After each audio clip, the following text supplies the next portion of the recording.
नमस्कार दोस्तों, मेरा नाम शुभम सिंह है और आज का मेरा टॉपिक है माइटोसिस डिवीजन। यानी कि हम आज सेल डिवीजन की ही बात करेंगे।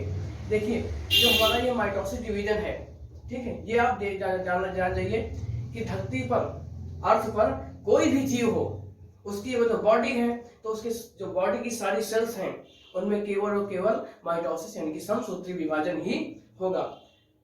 अगर हम बात करते हैं मियोसिस की, तो जो मियोसिस की प्रोसेस है ये हमेशा और हमेशा याद रखिएगा केवल और केवल सेक्स क्रोमोसोम में ही होता है।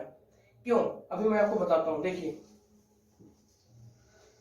देखिए अगर ये रही हमारी 2n की कोई कोशिका, 2n जो हमारी कोशिका होती है धरती पर, चाहे आप कोई भी ऑर्गेनिज्म उठा लीजिए, उसकी जो सेल की स्ट्रक्चर होगी वो 2n ही होगी।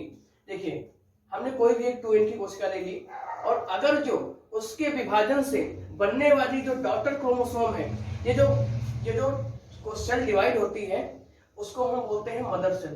क्या बोलते हैं? Mother cell. इस मदर सेल के डिवीजन से बनने वाली दो डॉटर सेल, ये कौन सी है?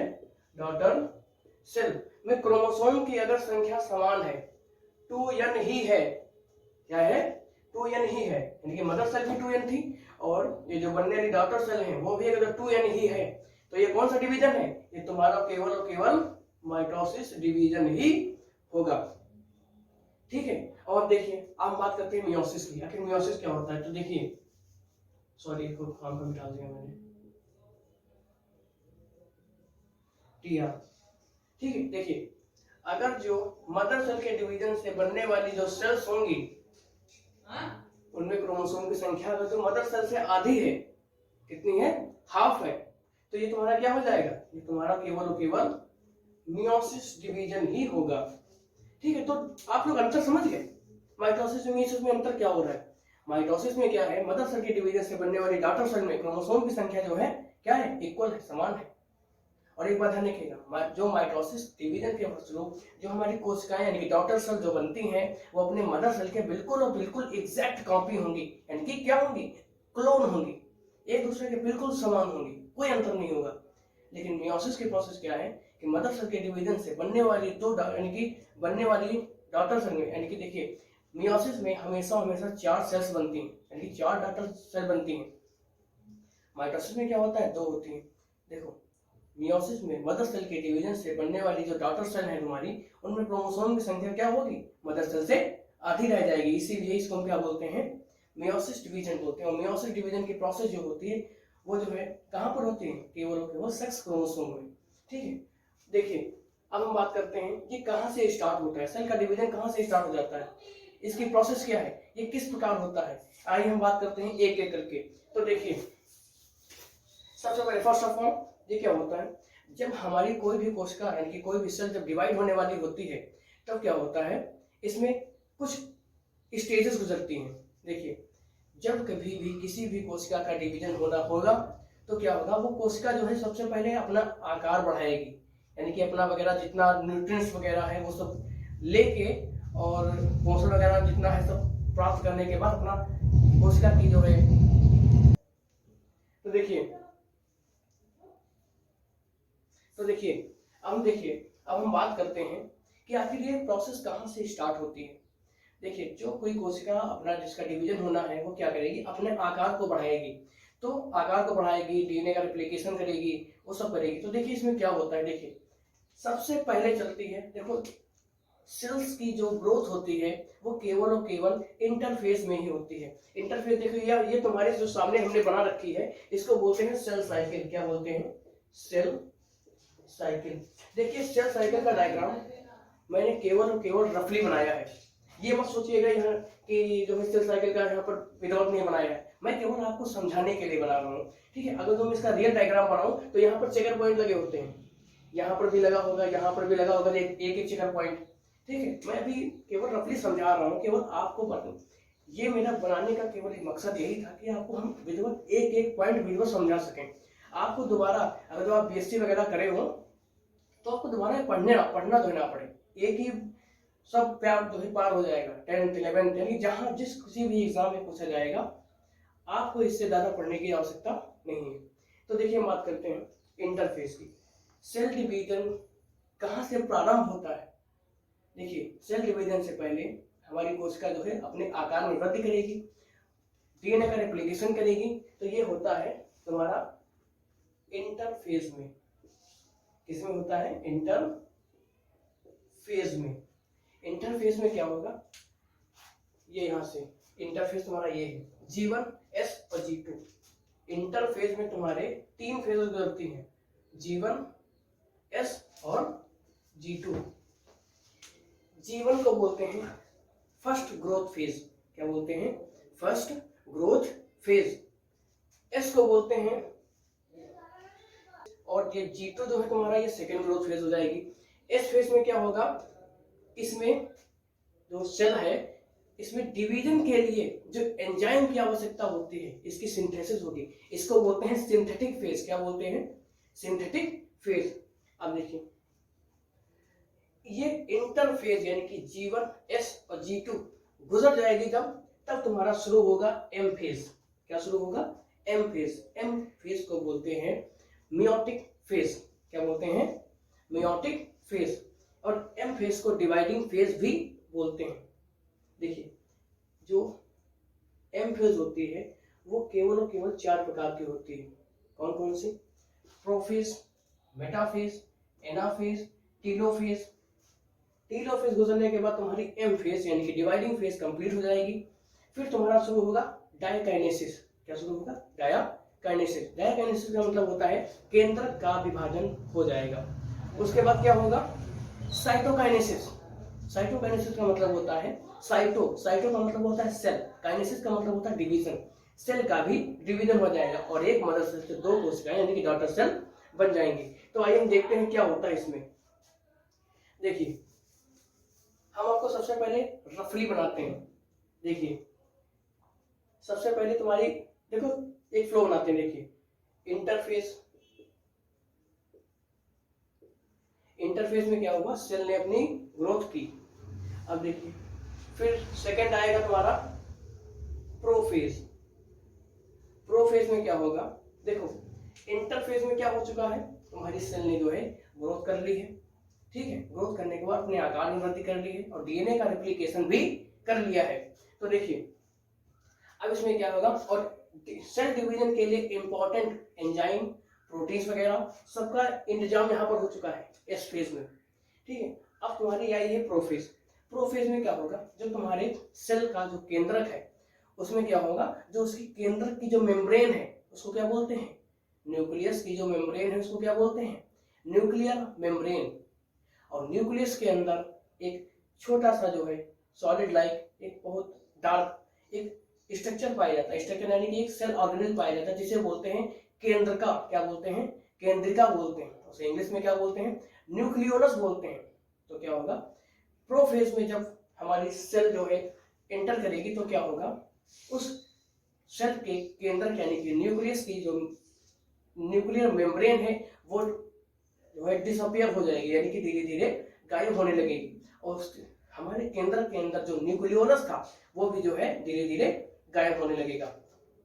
ये हो जाएगा। और प्रोफेज में क्या होगा? प्रोफेज में तुम्हारा जो है जो केंद्र के अंदर यानी न्यूक्लियोलस के अंदर जो हमारा डीएनए उलझा हुआ पड़ा था उसमें क्या होगा?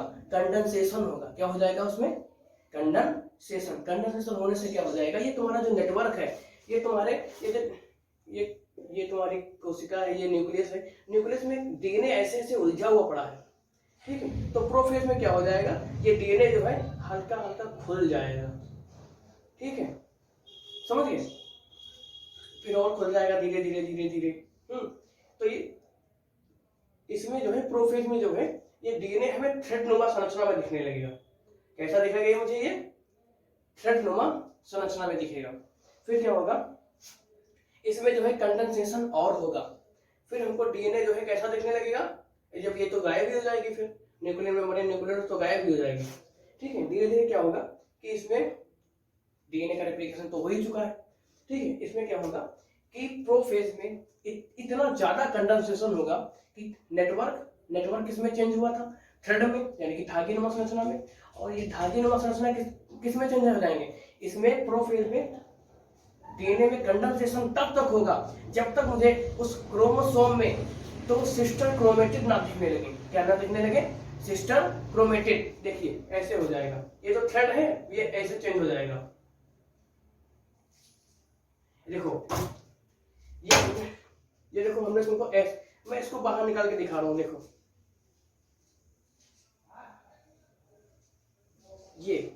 ये मुझे क्रोमोसोम ऐसा दिखने लगा, ठीक है। अब देखिए ये जो एक ऊपर ये एक नीचे, ये जो है ये आपस में क्या है, सिस्टर क्रोमेटिड्स है। क्या है इसमें, सिस्टर क्रोमेटिड्स। यानी कि प्रोफेज में डिवीजन तब तक, यानी कि कंडेंसेशन तब तक होगा जब तक मुझे एक क्रोमोसोम में दो सिस्टर क्रोमेटिड ना देखने लगे। ये तुम्हारी प्रोफेज कंप्लीट हो गई। क्या हुआ, ये तुम्हारी प्रोफेज कंप्लीट हुई। तो देखिए अब हम बात करते हैं नेक्स्ट प्रोफेज के बाद आता है। देखिए इसमें एम फेज में कौन सा है, मेटाफेज। प्रोफेज के बाद मेटाफेज, ठीक है। मेटाफेज में क्या होगा, ये तुम्हारे प्रोफेज में क्रोमोसोम जो जिसमें सिस्टर क्रोमेटिड बन गए हैं, ठीक है, वो क्या करेंगे, एक सेल के बीचों बीच में एक लाइन पे अरेंज हो जाएंगे। मेटाफेज में क्या होगा, एक जो साइटोप्लाज्म में मेरे क्रोमोसोम बिखरे हुए पड़े थे वो जो है एक लाइन में अरेंज हो जाएंगे, ठीक है। लाइन में अरेंज होने के बाद इसे वो जो लाइन बनेगी उसको बोलते हैं मेटाफेजिक प्लेट, इसीलिए इसका नाम जो है मेटाफेज रखा गया है। अभी मैं आपको विद डायग्रामेटिक रिप्रेजेंटेशन से बताऊंगा। उसके बाद आएगा एनाफेज। क्या आएगा, एनाफेज।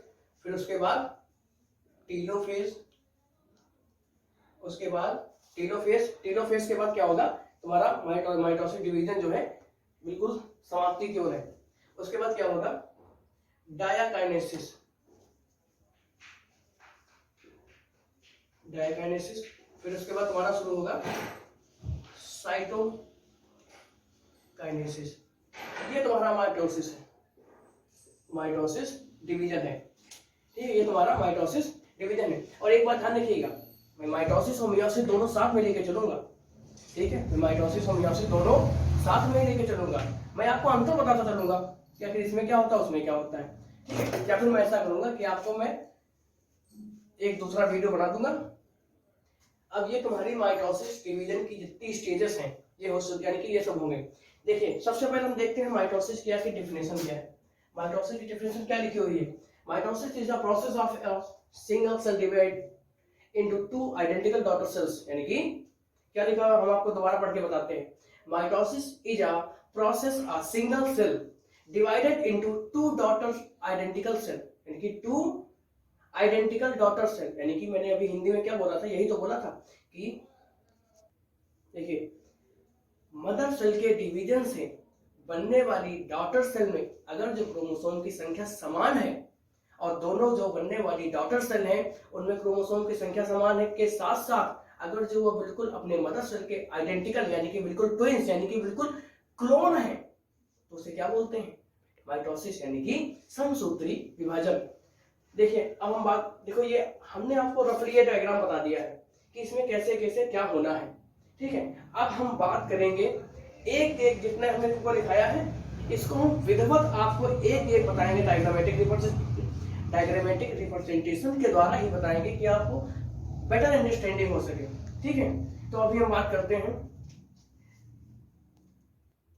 देखिए हमने आपको इंटरफेस बता ही दिया था कि इंटरफेस में क्या होगा, कोशिका अपने जो सेल है अपने आकार में वृद्धि करेगी, न्यूट्रिएंट्स वगैरह लेगी और डीएनए का एप्लीकेशन होगा उसमें, ठीक है।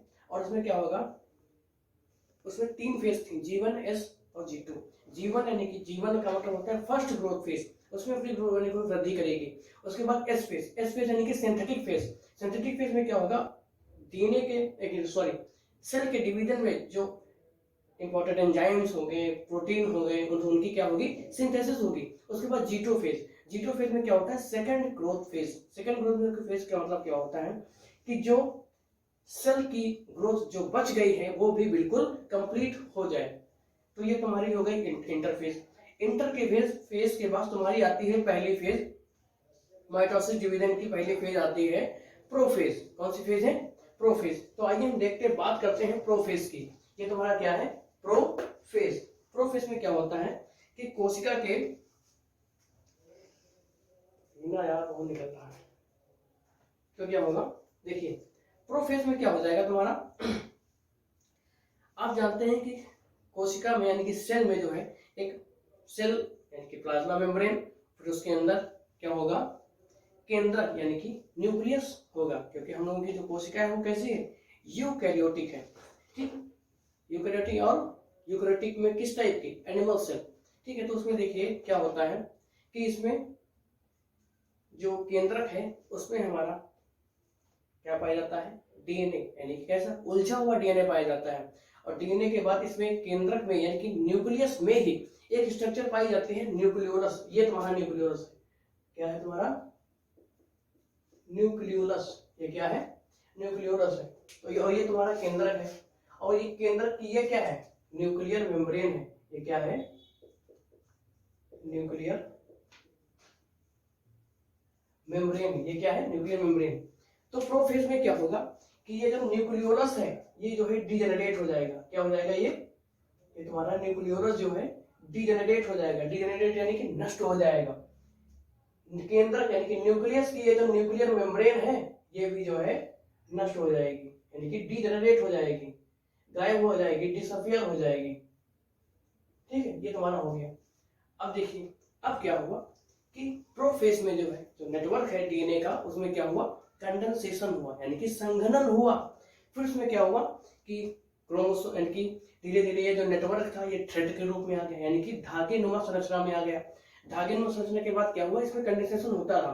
तो ये जो हमारे थ्रेड थे वो छोटे और मोटे हो गए, छोटे और मोटे हो गए, यानी कि किस रूप में आ गए, ये तुम्हारे एक क्रोमोसोम बन गया तुम्हारा।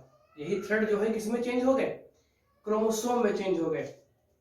और प्रोफेज में उनमें कंडेंसेशन इस हद तक होता रहा कि हमारे प्रत्येक क्रोमोसोम में 2 सिस्टर क्रोमेटिड दिखने लगे। ये देखिए, ये जो क्रोमोसोम में देखिए एक क्रोमोसोम है, एक क्रोमोसोम में 2 सिस्टर क्रोमेटिड हैं। ये क्या है, ये 2 सिस्टर क्रोमेटिड हैं। तो ये हमारी प्रोफेज कंप्लीट हो गई। तो देखिए प्रोफेज में क्या क्या हुआ है। सबसे पहला कि तुम्हारा न्यूक्लियर मेम्ब्रेन डिसअपियर यानी कि डिजेनरेट हुई है। फिर उसके बाद न्यूक्लियोलस तुम्हारा डिजेनरेट हुआ है। फिर उसके बाद क्या हुआ है कि फॉर्मेशन ऑफ सेंट्रोसोम। सेंट्रोसोम ये होता है, ये क्या है तुम्हारा, सेंट्रोसोम। एनिमल सेल की एक खास पहचान है। एनिमल सेल की पहचान क्या है कि इसमें सेंट्रोसोम पाया जाएगा। और यहीं पे अगर जो हमारी ये कोशिका हमारी प्लांट सेल होती तो इसमें सेंट्रोसोम का निर्माण नहीं होता। तो इसमें सेंट्रोसोम का निर्माण हुआ है, तो यानी कि ये हमारी एनिमल सेल है। ठीक है, देखिए अब हम बात करते हैं। तो देखिए इसमें 3 चीजें हुई हैं। न्यूक्लियोलस तुम्हारा न्यूक्लियोलस डिजेनरेट हुआ, न्यूक्लियर मेम्ब्रेन जो है आपकी डिजेनरेट हुई, और फॉर्मेशन ऑफ सेंट्रोसोम यानी कि सेंट्रोसोम का रेप्लिकेशन हुआ है। ठीक है, अब देखिए बात करते हैं। और देखिए ये जो प्रोफेज है इसमें क्रोमोसोम्स देखिए हमारे कहाँ है, साइटोप्लाज्म में बिखरे हुए हैं, साइटोप्लाज्म में बिखरे हुए हैं। अब नेक्स्ट आता है हमारा नेक्स्ट स्टेप, मेटाफेज। कौन सा फेज है, ये मेटाफेज है। तो देखिए मेटाफेज में क्या हुआ है, इसमें ज्यादा तो कुछ नहीं हुआ है, ये सबसे छोटी ही यानी कि ये बहुत छोटी जो है प्रोसेस है। इसमें क्या हुआ है कि जो हमारी सेल में जो है जो हमारे क्रोमोसोम साइटोप्लाज्म में बिखरे हुए पड़े थे, ये देखो ऊपर, ठीक है, इनमें क्या हुआ है, ज्यादा अंतर नहीं आया है। ये जो क्रोमोसोम हमारे बिखरे हुए पड़े हैं ये एक लाइन से लग गए हैं, यानी कि सेल के बिल्कुल बीचों बीच में एक लाइन से लग गए हैं। देख रहे हो आप लोग, खुद देख लीजिए यहाँ से यहाँ में किसमें क्या अंतर क्या आया है। और इसमें हुआ क्या, देखो जो हमारे क्रोमोसोम साइटोप्लाज्म में बिखरे हुए पड़े थे वे एक लाइन से आ गए हैं, और जो हमारे ये सेंट्रोसोम था वो अपोजिट पोल पे चले गए हैं। अपोजिट पोल पे यानी कि ये हमारा नॉर्थ पोल, ये साउथ पोल, यानी कि ऐसे माना है, यानी कि अपोजिट साइड में चले गए हैं। अब देखिए देखो ये तुम्हारा सेंट्रोसोम है, ठीक है, इसको बोलते हैं सेंट्रियोल भी बोल सकते हैं। ठीक है, ये सेंट्रोयल के जो ये फाइबर्स क्या हैं इनको बोलते हैं सेंट्रियोल फाइबर्स। ठीक है, अब देखिए ये जो फाइबर हैं ये क्रोमोसोम के सेंट्रोमियर से जुड़ गए। किससे जुड़े हैं ये, सेंट्रोमियर। देखिए सेंट्रोमियर क्या होता है, देखिए ये क्रोमोसोम है, ये क्रोमोसोम है। क्रोमोसोम का जो ये मध्य का जो भाग होता है ये काफी कंडेंस होता है, डार्क होता है, इसको ही क्या बोलते हैं, सेंट्रोमियर। क्या बोलते हैं, सेंट्रोमियर, इसके ऐसे ही बोलते हैं। ठीक, तो सेंट्रोमियर से जुड़ गए। और ये देखिए कोशिका के, देखो सेल के बिल्कुल बीचों बीच में एक पट्टी टाइप, एक प्लेट टाइप की बन गई है, इसे क्या बोलते हैं, मेटाफेजिक प्लेट। और आखिर से मेटाफेजिक प्लेट क्यों बोलते हैं, इसे मेटाफेजिक प्लेट इसलिए बोलते हैं क्योंकि ये मेटाफेज में एक प्लेट का निर्माण हुआ है क्रोमोसोम के अरेंजमेंट से। ठीक है, तो ये क्या है, मेटाफेजिक प्लेट है। अब देखो इसमें क्या हुआ है, अब इसके बाद की फेज, इसके बाद की फेज क्या है, एनाफेज। इसके बाद की फेज क्या है, एनाफेज। एनाफेज में क्या हुआ है कि जो क्रोमोसोम, जो हमारे सेंट्रोसोम के जो फाइबर्स थे, वो क्रोमोसोम के सेंट्रोमियर से जो अटैच हुए थे, वो उनमें क्या होगा, उनके फाइबर्स में कॉन्स्ट्रिक्शन होगा। क्या होगा, कॉन्स्ट्रिक्शन होगा, यानी कि उसमें संघनन होगा, उसमें एक तनाव टाइप का जो उत्पन्न होगा। तो क्या होगा, ये जो फाइबर्स हैं ये अपने सेंट्रियोल, यानी कि जो आप इनका सेंट्रोसोम है जिससे निकले हैं उधर की ओर बढ़ेंगे, यानी कि खिंचाव उत्पन्न होगा क्रोमोसोम में। तो जब क्रोमोसोम में जब खिंचाव उत्पन्न होगा तो क्या होगा, तो क्रोमोसोम के जो है जो सेंट्रोमियर है वो टूट जाएंगे। क्या हो जाएगा, सेंट्रोमियर टूट जाएंगे। और जैसे सेंट्रोमियर टूट जाएंगे तो देखिए इसमें और इसमें अंतर क्या है, इसमें क्रोमोसोम के जो है जो आपस में जो सिस्टर क्रोमेटिड थे वो अलग हो गए। ये सिस्टर क्रोमेटिड ऐसे लगे हुए थे, ये क्या हुआ, जब उसमें कॉन्स्ट्रक्शन हुआ है फाइबर में तो ये ऐसे अलग हो गए।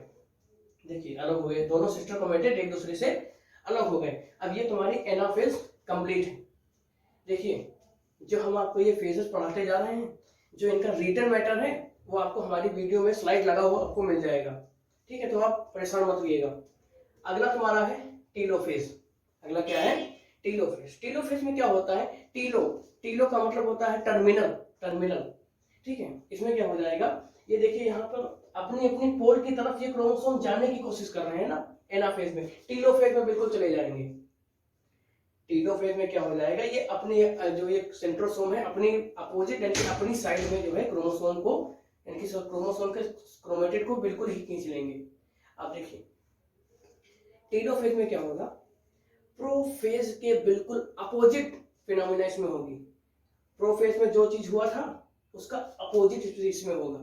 प्रोफेज में क्या हुआ था कि न्यूक्लियोरस और न्यूक्लियर मेम्ब्रेन डिजेनरेट हो गई थी ना, टीलोफेज में उसमें बन जाएगा। टीलोफेज में ये सब बनने लगेगा, न्यूक्लियर मेम्ब्रेन भी बन जाएगी और न्यूक्लियोरस भी बन जाएगा। ये देखिए आपकी न्यूक्लियर मेम्ब्रेन बन गई।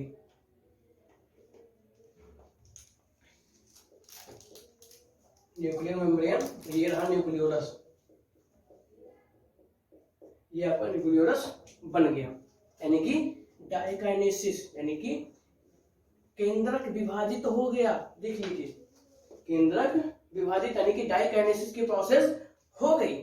अब देखिए अब तुम्हारा शुरू होगा साइटोकाइनेसिस। साइटोकाइनेसिस का मतलब होता है साइटो यानी कि कोशिका, काइनेसिस का मतलब होता है अलग होना। तो देखिए ये आपकी ये सेल बनी थी, इसमें क्या होगा, अंदर की ओर इसकी प्लाज्मा मेम्ब्रेन जो है अंदर की ओर इन्वेजिनेट होने लगेगी।